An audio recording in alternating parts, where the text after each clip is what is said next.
welcome to another Youth Soccer Coaches webinar hosted by me, Craig Scott.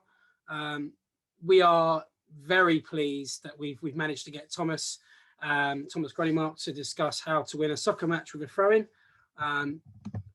We will introduce him a little bit more in a second.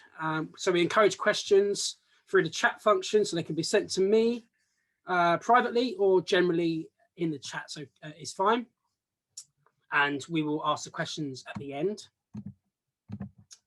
Please ensure mics are off to remove background noise. And we also ask that if Thomas decides to play a video, that the cameras can be switched off, just so the video has a more of a chance of playing in sync.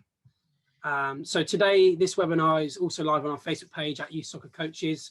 You can also find us at Twitter at Youth Soccer Coaches and on our website, www.youthsoccercoaches.com.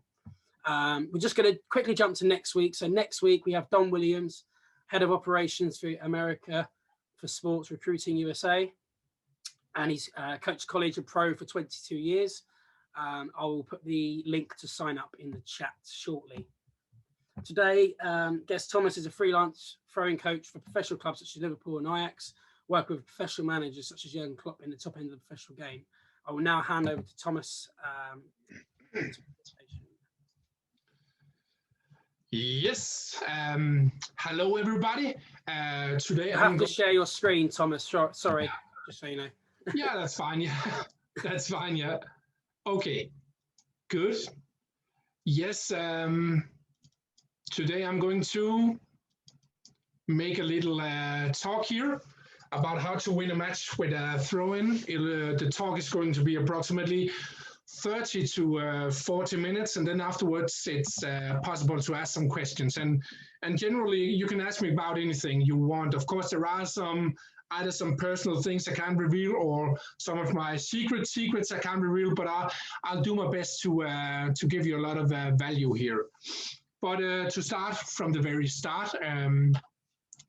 Back in the mid-80s, I was 10 years old, and it's me sitting on the left, looking like Boris Becker from the old days. And I was a football player, and I was pretty good. I'm sitting there with my friend Michael here.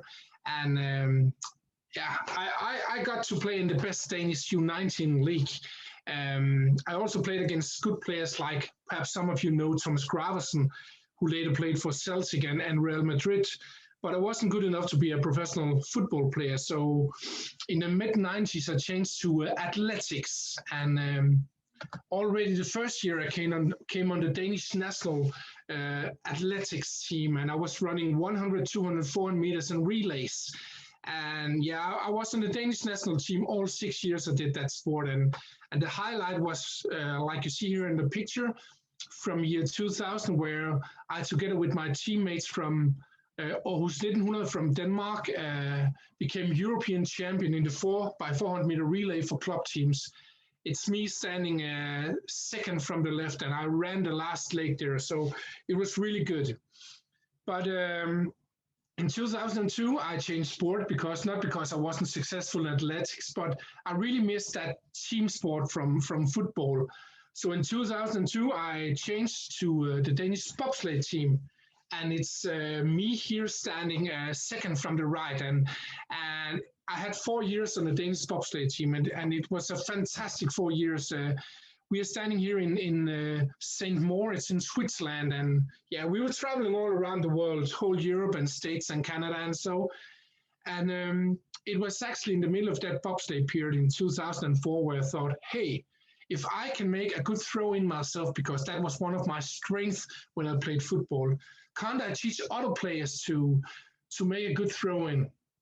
So after that bobsleigh trip in 2004, January 2004, I went down to my local library because I wanted to find that book about throw-ins.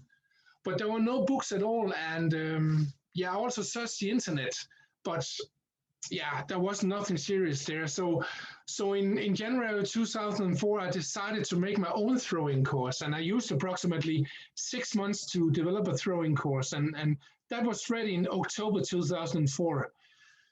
I could have been starting with a youth or amateur team, but I had the courage to ask a Superliga team in Denmark, a local Superliga team called Viborg.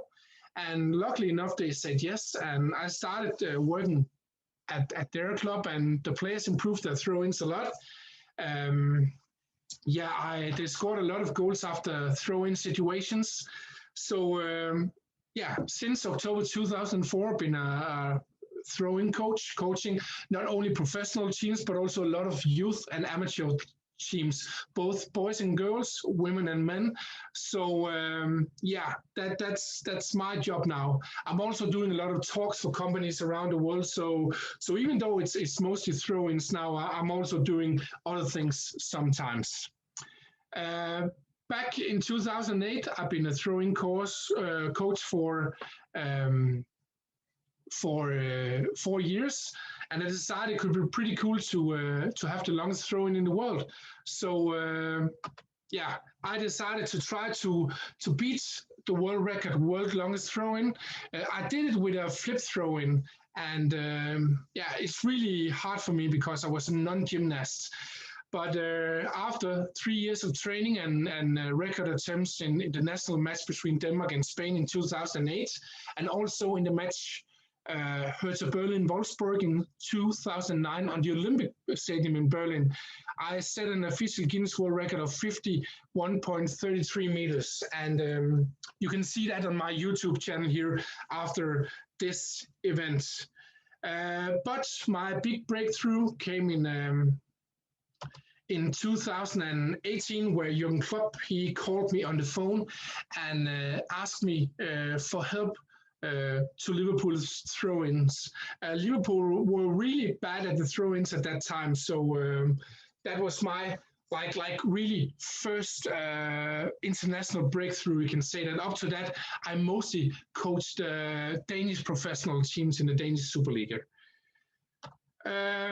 Since the breakthrough with Liverpool, I've been coaching a lot of clubs. For example, Ajax, Atlanta United from MLS, RB Leipzig, again from Belgium, and then also this is just you're the first ones to hear it because it goes out on the social media.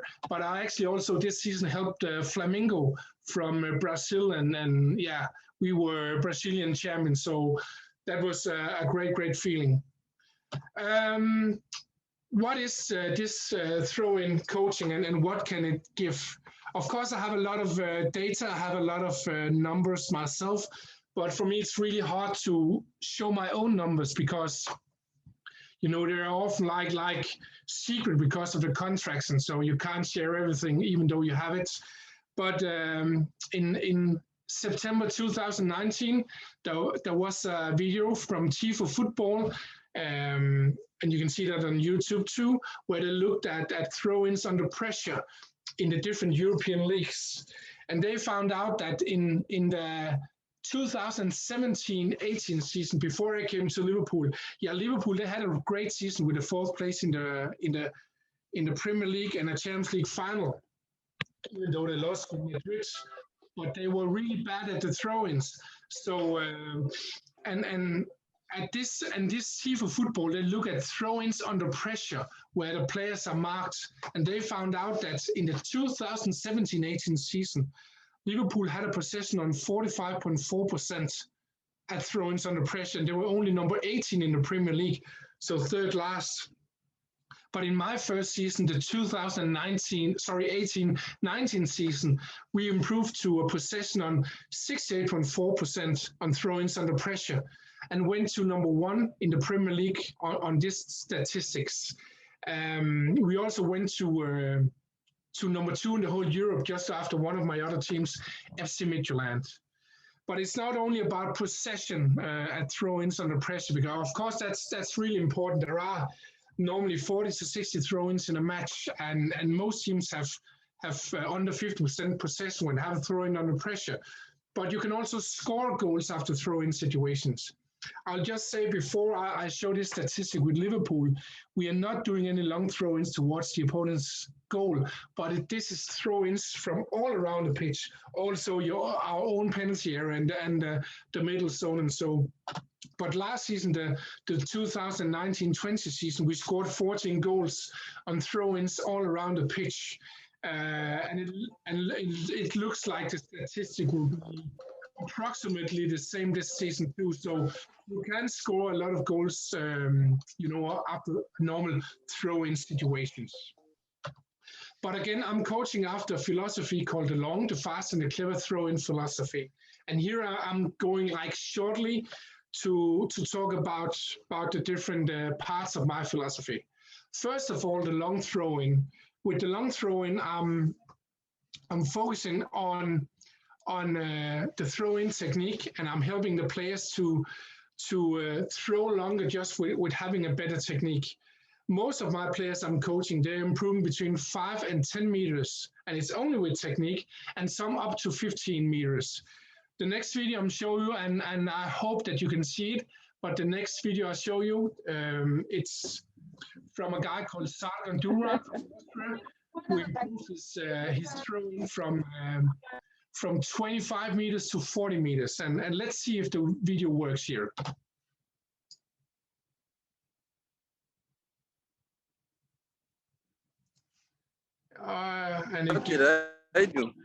Let's see. Okay, I'll just try to push it again.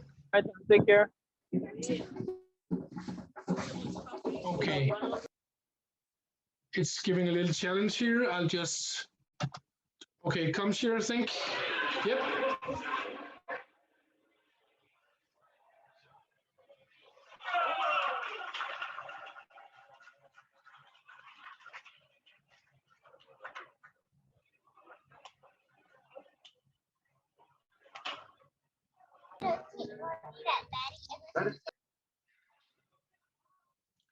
Yes, and I don't know if you could see it or if it was frozen. But again, remember that Sargon here, he wasn't especially good at throw-ins before he started.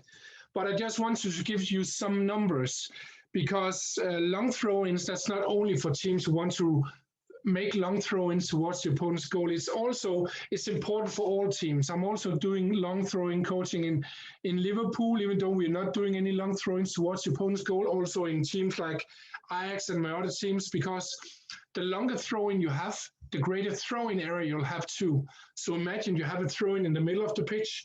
If you're throwing short, you can only throw in a small half circle. If you're throwing longer, the half circle is bigger.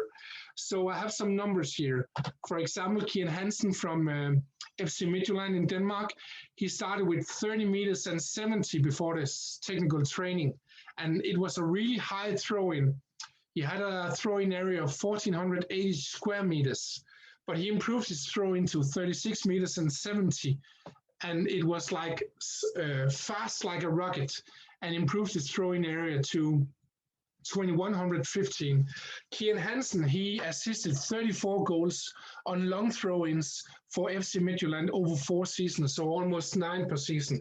We have had a couple of guys more.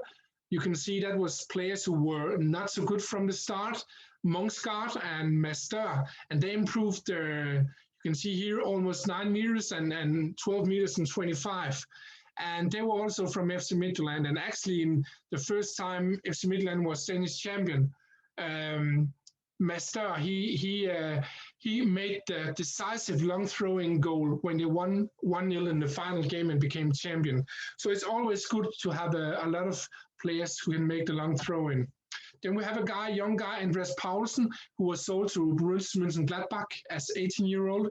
He improved from 24.25 to 37.90.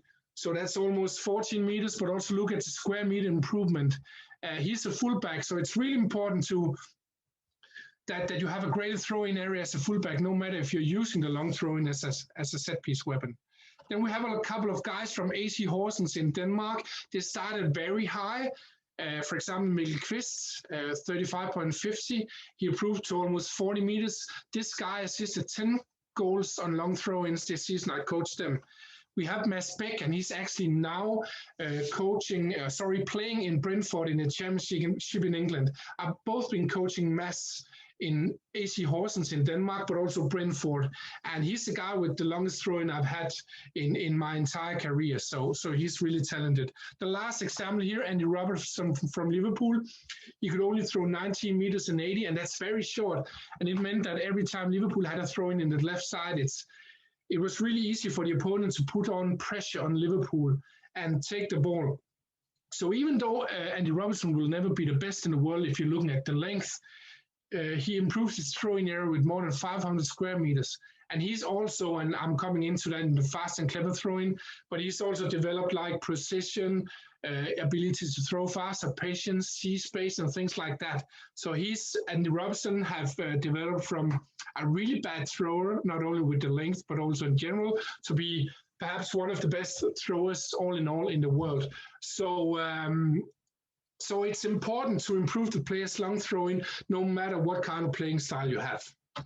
Going back to it all, you can say that the longer, the faster, and the flatter the throwing, the more dangerous it is, the greater chance of scoring. And I'm saying if it's under 28 meters in a test where it lands on the ground, it would not go longer than the small box in the air. If you can throw from 28 to 34 meters, then it's like if it's 34 meters, that's first post in the air. And then if it's more than 34 meters, I call it world class. And let's just take Joe Gomez from Liverpool through 37.90. We saw that Kian Hansen from Midtjylland, Mads Bech, Mikkel Quist. So they are all like world-class throwers who can throw to the penalty spot in the air. And when it becomes that far, it's really, really dangerous. You can also say, as I said before, the longer throwing, the greater throwing area, that's really important, especially for fullbacks all around the pitch. And yeah, so the long throwing is important no matter who you are. Then we have the fast throwing, and the fast throwing is also a really important part on the pitch. First of all, as you can read in the first line, fast throwing equals less marking of players or loss of possession. And that might sound a little bit special here, because on one hand, you can say that if you throw it fast, then there's a better chance of keeping it because the opponents can't organize, they don't have time to organize. But you can also say that if you're throwing it fast and then throwing into a pressure zone, it's also really bad. Some people think, oh, it's just good to throw fast all the time. No, sometimes it's the worst thing you can do. So what I'm teaching the players is to learn with my drills when to throw fast, take good decisions, and when to wait and have patience. But the fast throwing is really important. Fast throwing, that's also when the opponents have a throw-in. So fast throwing is about faster marking, and our organization gives more pressure on opponents. So it's just as important to take the ball from the opponents when they have a throw-in. So it's not only about individual marking, zonal marking, pressure zones, pressure signs, but it's also about communication, organization, know what to do. So that's also part of the fast throw-in. And then in the end, fast throw-ins, as you can see on the picture here, it can also give counter-attack opportunities. Of course, not in every situation. But often when you have a throw-in, if you take it fast and there's a space in the back room, you can really utilize that. So you can have a counter-attack situation, and that can be really dangerous. Of course, again, it's not happening every time, and you can also say you cannot always run into free space. Sometimes you have to run on the blind side or the striker has to run on the blind side of the central defender. So there's a lot of things to learn there for the players.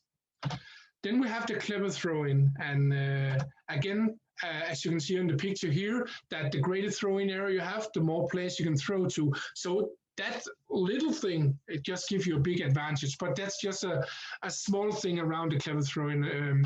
First of all, you can say that, I just mentioned there, longer throwing, greater throwing area, but you can also say that the more movements plus specific throwing tools you can use, the more space you can create too. And if I have to cap my throwing coaching into two things, then first of all, it's all about creating space all around the pitch when you have a throw-in, no matter where it is. Also, opposite when the opponent have a throw-in. And then the other thing is that I'm coaching the players to be more throw-in intelligent, so see the best solutions. And then the last thing around the clever throw-in is the 3 tactical zones. I'm having approximately 50 zone-specific throw-in tools all around the pitch. And before anyone here thinks that, oh, it's a little bit like American football with a playbook. No, it's not that. It's just like 50 basic throw-in tools. And then the opponents are working with their own fantasy, imagination. There are a lot of different solutions. So I'm learning the players to read the situation. So they're just knowing the basics. So in theory, my teams have millions of options. So for me, that's much more dangerous than a playbook in American football. Then how do I train in the clubs? First of all, I'm starting with an inspirational visit in a club. And that'll normally be 1 to 2 training sessions of 30 to 60 minutes. And if you're curious, you can say that's my first training in Liverpool FC in July 2018. I'm standing on the left with Jürgen Klopp besides me. I'm always saying inspirational visit first. If it's in Europe, I normally do 1 or 2 training sessions. If it's overseas, for example, like in the States or in Asia, I'll normally do 3 or 4 sessions in the inspirational visit. And that's because of the time I have to use to travel and get used to jet lag and so. And I'll say in most of the clubs I visit, I'm signing contracts for the season. And in some clubs, I'm in many seasons. For example, in Liverpool FC, that's my 3rd season. And again, I'm normally having 3 to 5 visits per season in a club. So, and every visit consists of 2 to 3 training days. When I'm coaching, it's in the clubs, it's a combination of training on the pitch, talks, and then analysis. And I'm always coaching on the pitch or training on the pitch. It's a little bit from time to time. How many talks do I do? It's not every time I do a talk, but often in the start. And then analysis, again, that's also depending on what kind of contract I'm doing. For example, the last 3 seasons, I've been analyzing all the games in Liverpool with all the throw-ins. And then I've been receiving the attacking, defending throw-ins. And then I'm sending a throw-in analysis back to Jürgen Klopp and all the other coaches. In other teams, I've just not been analyzing all the games, but for example, before each visit, then I'm perhaps analyzing 1 or 2 games, and then I'm doing a little talk when I come there. So the amount of analysis is also different from club to club. Then content and order of training. And I think that's where a lot of teams and clubs and coaches, in my perspective, is doing things wrong. What I'm always doing is I'm always starting with the throw-in basics. Because when I'm talking with coaches and the players, I'm asking them, have you been doing throw-in coaching before? And they're saying, no, they haven't done anything at all and only a little bit. And if I'm talking with the coaches, they say that they expect that the players have done it in the academy as a youth player. And when I'm talking with the youth coaches or academy coaches, they say, oh, they expect that they learned that as kids. But no matter if I'm seeing Bundesliga, MLS, Premier League, Champions League, the lack of throwing skills are so low. So you can't expect professional players, and of course not amateur and youth players, to be good at throw-ins if they haven't trained it. So I'm always starting with trying to improve the player's throwing length, and that's normally 5 to 10 meters, sometimes up to 15 meters, working with basic precision, and that might sound a little bit special, but the amount of possession lost because a ball who had to, or throw-in who had to go to the feet, is going to the hip, to the chest, or to the head instead. That's just shocking. So often the possession is lost just because the throw-in is unprecise, or the return pass or the second or third pass is unprecise, just because of the initial on precision there. So I'm also working a lot with precision. Then I'm also working with basic space creation for the players, because the players are not used to move when they have a throw in. They're normally either not moving or they're only moving a little bit.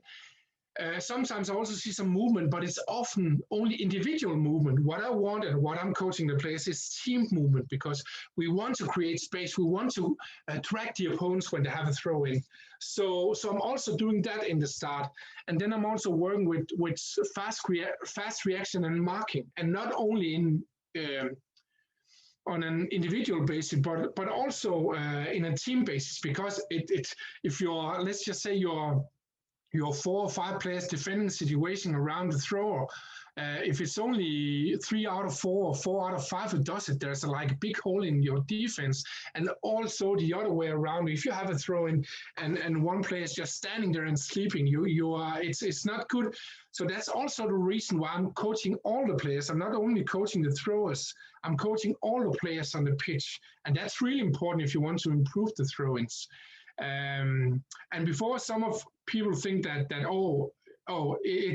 it's perhaps boring just to coach the throw-ins. No, because I'm perhaps only using 5 or 10% of the time on throw-in technique. Like 90% or even more it's all about space creation, playing. So I'm also including a lot of movements, a lot of passing, a lot of goal scoring on small goals. Sometimes it's smaller, 3 versus 3 plus a thrower. Exercise. Sometimes it's 5 versus 5 interval games on big goals with throw-ins in every situation. It could also be 11 versus 11. We're taking specific zones from time to time. So I'm coaching all the players in also in entertaining and ways. So the players aren't bored, but they're motivated to improve all the time. But that's just like the throw-in basics. After the throw-in basics, I'm working with specific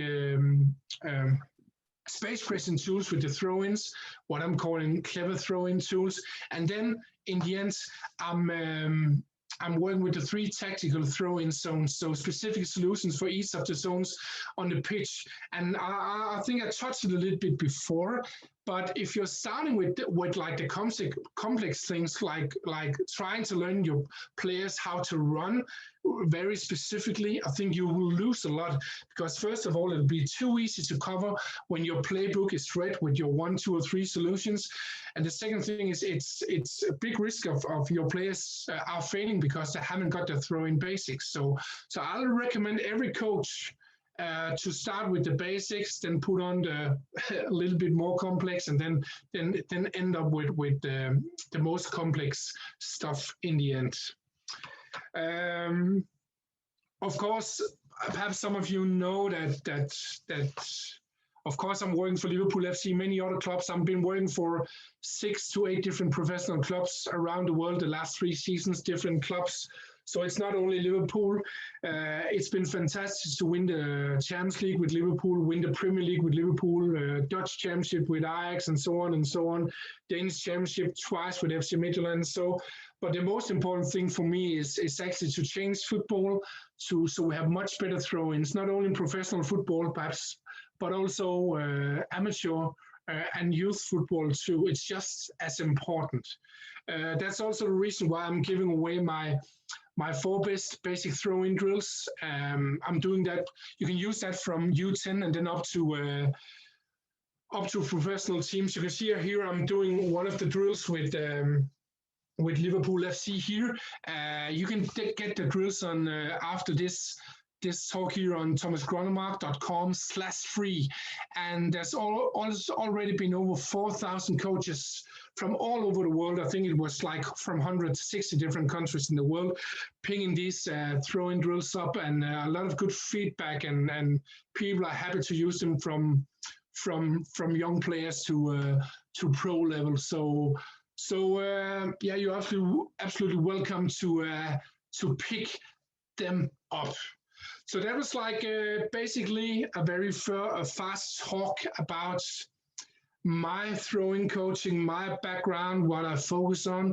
I know that there's already some questions out there. As mentioned before, I think it was Gregor said it there, that be sure to put your question down in the message box there, in the chat box, and of course I can answer almost anything you ask me. Of course, there are some personal things I can't reveal. There are also some of my secrets I won't reveal yet, at least not until I publish my book about throw-ins in the future. But yeah, now it's time for Q&A. So thank you, Thomas. Yeah. Thomas, that was brilliant. And I think, you know, listening to you, and you know, when you think about the Premier League and leagues like that, and you think actually games are won on fine margins sometimes, and it might just be that a throw-in that you've taught might have won Liverpool a very important point, maybe in a title race. So I just think, you know, when you think about football, when you think about fine margins, I almost sit there and think, okay, so obviously you might have taught these throw-ins out to Liverpool or etc., and they've got these points maybe on a throw-in that you've taught. So you know, I think to back you up, the importance of a throw-in is quite high, right? I mean, how many throw-ins are there in a match, roughly? 50? Yeah, there are normally between 40 and 60 throw-ins in a match. And a lot of people are saying, like, when I came, and still some people are saying, oh, throw-ins or throw-in coaching is small gains or marginal gains. No, I think they're totally wrong. Throw-ins are gigantic gains. It's only because, you know, people and clubs and teams have neglected throw-ins for like over 100 years. So actually it has a really, really big impact on the results of the game. So yeah. Absolutely. I'm going to start. There are some questions coming up. I've just got 2 or 3 that I'm destined to ask you.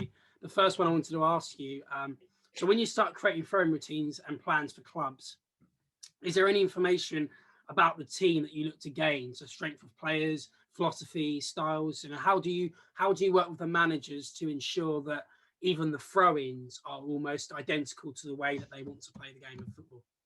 Yeah, first of all, I'll say I like cut teams up in 2 parts. There are a few teams who really like to utilize the long throw-in as a set-piece weapon, and that's fine for me because it's up to the team if they want to utilize that. But I think it's only like 5 or 10% of all teams who want to really utilize that. And of course, then my coaching in that team is those teams a little bit different. So, but of course, I'll also include the fast and clever throw-ins there, but there I have like more focus on the long throw-in.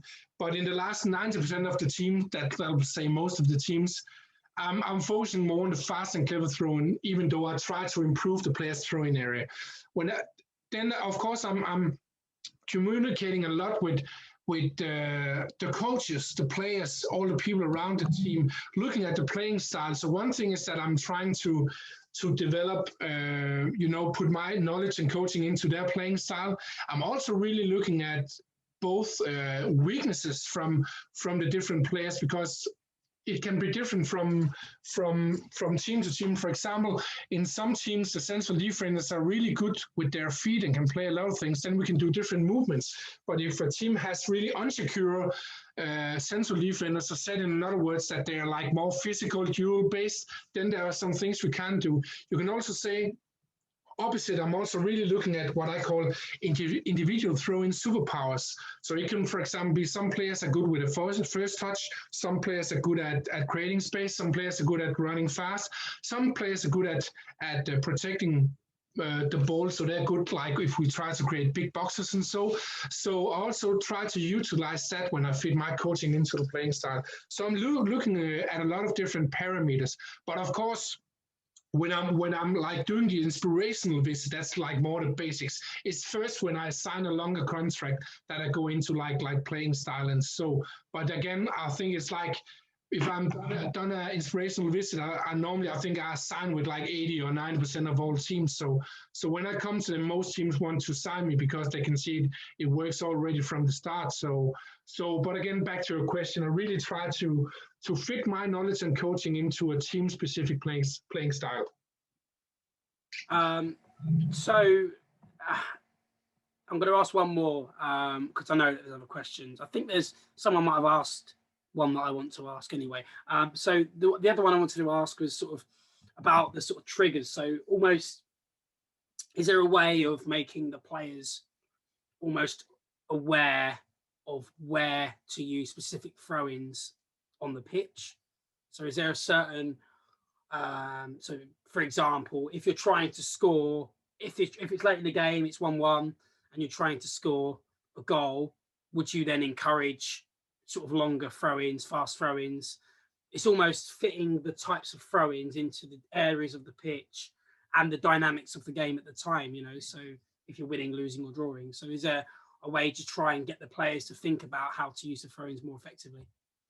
Yeah, you can just say that I'm doing that just by coaching them and coaching their throwing intelligence.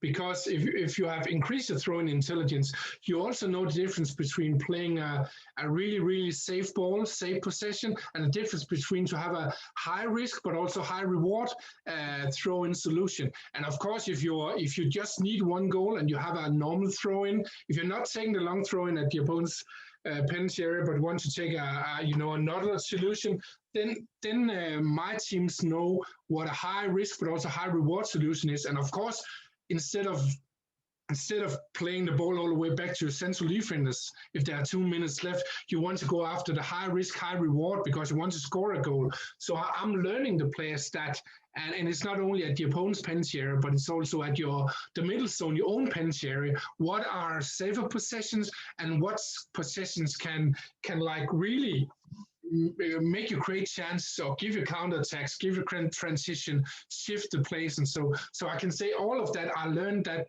through the focus on throwing intelligence. I'm going to go through the questions on the chat.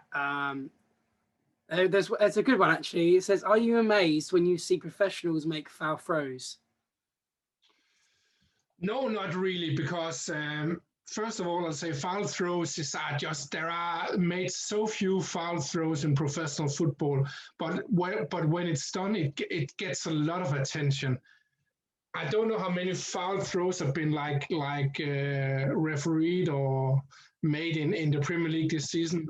Perhaps only 10 or so, and I don't know how many throw-ins been taken. So for me, of course, it's not good to make a foul throw-in, but most of the times that's made a foul throw-in is either really easy to like make better for that player if I coach them, and it's often a foul throw-in is also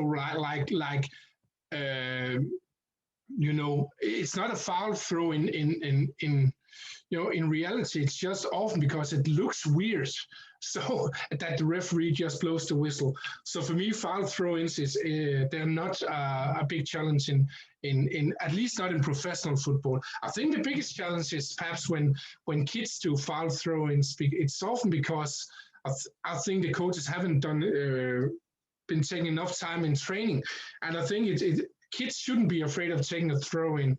So if I'm talking about the small kids, of course they shouldn't do throw-in coaching 3 times a week, but at least learn them to make a correct throw-in so that they're not afraid of taking it.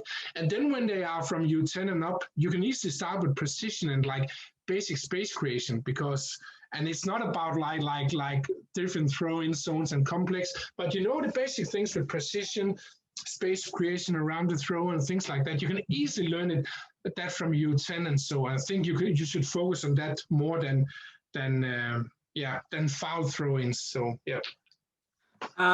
Do you work with the academies of these clubs as well? I think many clubs I do. For example, in Liverpool, I work with both U16, U18, U23s. I also had a whole week where I educated all the coaches from U10 and up. I had a full week with both talks, theory, and all days drills on the pitch.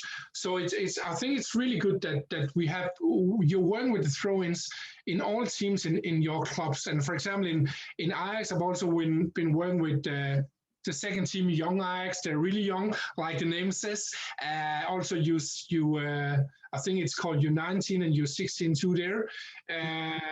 So not all teams, but many of the professional clubs I coach, I also go to the academies.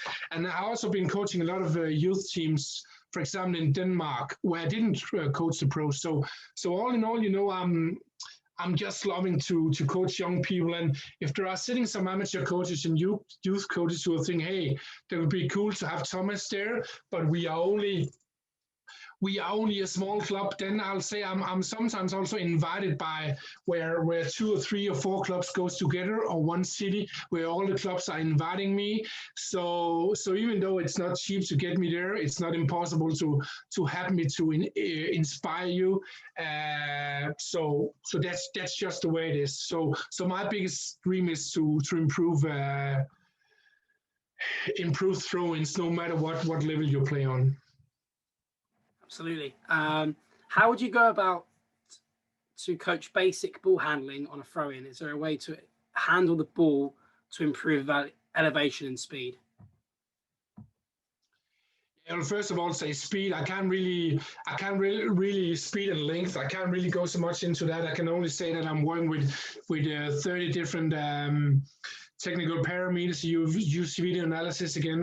Most players are improving between 5 and 10, some up to 15 meters. When we're talking about ball handling and precision, and so I think it's more about doing a lot of precision drills that so the players are doing it, because the challenge is in football that a lot of coaches, not only pro football, but also youth and amateur football, they're playing with kick-ins in training instead of throw-ins, because it's so, or throw-ins are so hard to handle. And so, but hey, we have kick-ins throw-ins in matches. So I think one of the most important things is just to work with precision and throw-ins in training. So again, leaning back to my free drills on thomasgrønnemark.com/free. Yeah, you learn that with precision, creating space in the near end area of the thrower, active angles, and so I think you just have to start with trying to do the throw-in drills in normal football sessions. There's a few questions left, so guys, any more questions, please fire them in the chat. There's a 2-part question here. It says, question 1, apart from working on technique, is there any physical workouts, so gym sessions, weight resistance training, that you coach plan for the players? No, I'm not really going so much into the physical stuff there, and that's just because you can improve so much just because with the technical improvement. So it's not like I'm putting the players into the weight room. If the players are doing something, it's normally coordinated with a physical coach in the clubs, because I won't really touch that. You can say one of the things you can do if you want to improve your throw-in length and do physical things, you can use medicine balls, but it's really important that you're doing it with the right technique. And so, because if you're doing medicine ball throwing with a bad technique, it also get you injured and make your throwing worse. But you can, I have a lot of also free throw-in drills also around the medicine ball throw on my YouTube channel. You're welcome to go there too. So yes, and I think there was a second part of the question too. Yeah, so was there any flaws with the way Rory Delap used to throw? If so, what were they, and how could they have improved the dimensions of Rory Delap? I think that he had a really good technique. Rory Delap was former javelin thrower, so I think he, as a youngster there, so I think he used his technical abilities from that sport at that time. I'll say that I've actually coached many players who have developed from either really bad throwers or really okay throwers to like the Rory Delap level. So you can actually learn it. Rory Delap didn't learn it as a football player. He learned it like before. So, but again, it's really important for me to say if all teams were like having the same tactics as Stoke, it would be really, really boring to see football. But I really love that some teams once in a while are using these long throwing tactics. And I've also been coaching some teams who have really scored as many goals as Stoke on long throw-ins. So, but again, I think the most important thing regarding the long throwing for most teams is to increase the throwing areas to have more options on the pitch. But of course, it's fascinating when you have players who can throw as good as Rory Delap could. But again, remember, you can develop that. You don't have to be born with it.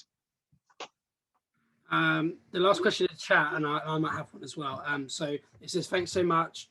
How would you recommend we train throw-ins? Is it separate session, and how long are the sessions? So I think generally asking. Yeah, normally when I'm coaching in the clubs, and you also have to know that when I'm coaching in the clubs, I'm paid per day. So it of course is a little bit different with me. But normally my throw-in sessions are between 30 and 60 minutes, sometimes 75 minutes. But if you are a coach yourself, you can easily come very far with 10 or 15 minutes. And then I'll say you can easily integrate it in your normal training, because again, some people think when I'm coaching throw-ins, it's only about the technique. No, that's only like 5% of my training. Most of my training also regarding space creation, passing, defending, scoring goals in both small pitches, but also big pitches. And so you can easily integrate that in your training. It's just to know, hey, what kind of drills should we do? So it can both be like built in as a warm-up. It could be in the middle of the training, but it can also be in the end of the training, like you're playing 11 versus 11, then you're focusing on throw-ins on in different zones or so on, really high intensive. So it can go from warm-up, small groups, middle-sized groups, big groups, low intensity, middle intensity, very high intensity. So it's all about knowing what to do, and the players won't often. Of course, you have to say it's about throw-ins and so, but often my players are not really like knowing that it's throw-in drills. Of course, they know I'm there, and so, but for a lot of players, I think it's just an integrated part of the training. So yes, you can actually do throwing coaching every week, and it doesn't matter if you're only coaching or training 2 times per week, because it looks a lot like normal training. Yeah. I just wanted to say, so sort of under 12s, I have an under 12s team, under 13s team, and we actually looked at throw-ins at one part of the season, sort of early on. For some reason, we gave the ball away a lot, and we actually conceded a couple of goals from just losing the ball from a throw-in. So from what we did, we tried to sort of get a couple of sort of little almost sessions on throwing routines, but we found that actually we needed to teach the players the technique as well. So we backtracked and see how far people could throw the ball, and then the session started to gain a little bit of flow. So I think it just backs up what you say about starting with the basics actually works far better, especially with the younger ages.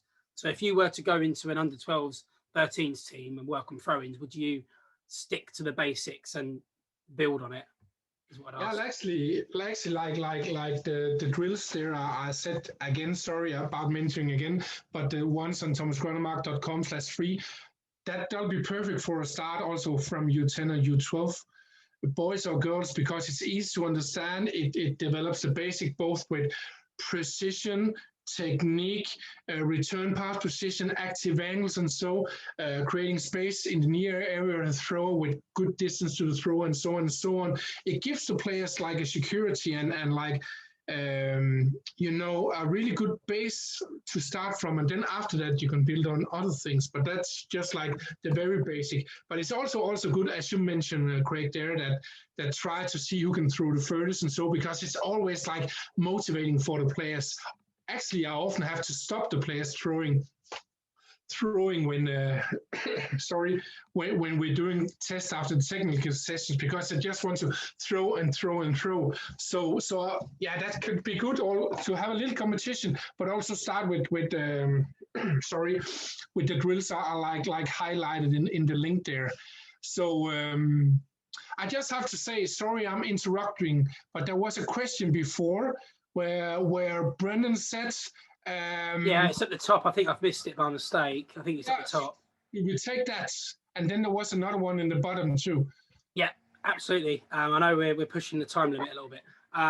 So hi Thomas, have the injuries at Liverpool had an impact on the throwing stats this season? Are you also coaching below the first team? So I think you said that you were.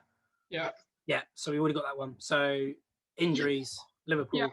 I'll just say I think my biggest challenge in Liverpool this season has been that there are travel restrictions to UK. So for many months I haven't been able to come into UK. So I've only been for several months only been doing the throw-in analysis of every game, and of course that means a lot to the team too. But I can't come into UK, and that's a challenge, especially with new players who've been coming in. But again, still, I'll say our throw-in stats looks really amazing with Liverpool, and but of course, like everyone can expect that the injuries, of course, have a little bit on impact on the throw-ins, but I think it's more like the general performance with people are playing out of position. But it looks like we're coming a little bit back on the track again, slowly. But yes, of course, it's more that I haven't been able to come to UK the last several months. But it's a little special because I've just been a week in France. I'm also coaching Toulouse in France too. So some countries I can go to, and some countries are totally closed. So it's a little bit special. Yeah. So the last question we have is, when do you expect to publish your book, and is there any online course regarding throw-ins? Yeah, first of all, I'll say I don't know when I'll publish my book about throw-ins. I've already been writing over 100,000 words, so really been writing a lot. But I'm also writing on another book around like innovation and so I don't know which book will come first. But when my book is published, you can be sure that there'll also be online courses and so. The only way you can be totally sure of knowing when it comes out, again, subscribe to my newsletter on my homepage, and you'll for sure get directly a message when my book is out. But again, that's the way I can change the throw-ins in the world, because I know that it's not necessarily all clubs in the world who can invite me. So I'm looking forward to publish that book somewhere in the future. Hopefully so. So we've come to an end. We've questioned out. So Thomas, thank you so much. It was a pleasure to have you, and hopefully you've helped coaches in the future to develop on their throw-ins. I just want to stress the webinar link for Don Williams on coaching, college coaching in the US is in the chat, and I would highly recommend it for next week. He's experienced in the US, and he's worked in the program, so it is in the chat. Please leave us any feedback. We are very active on Twitter at Youth Soccer Coaches, so if you could please leave us a follow, and we will kindly return the favor. And any feedback would be amazing. And I'm sure Thomas would also appreciate to see the feedback. Thomas, you're on Twitter too, aren't you? Yeah, I'm both on Twitter, LinkedIn, Instagram, YouTube. Find him somewhere. I also do smoke signals, so I'm looking out of the window. So yep. Thanks everybody for joining us, and please find us on Twitter, Facebook at Youth Soccer Coaches. Hopefully to see everybody soon. Thank you very much, guys. Thank you.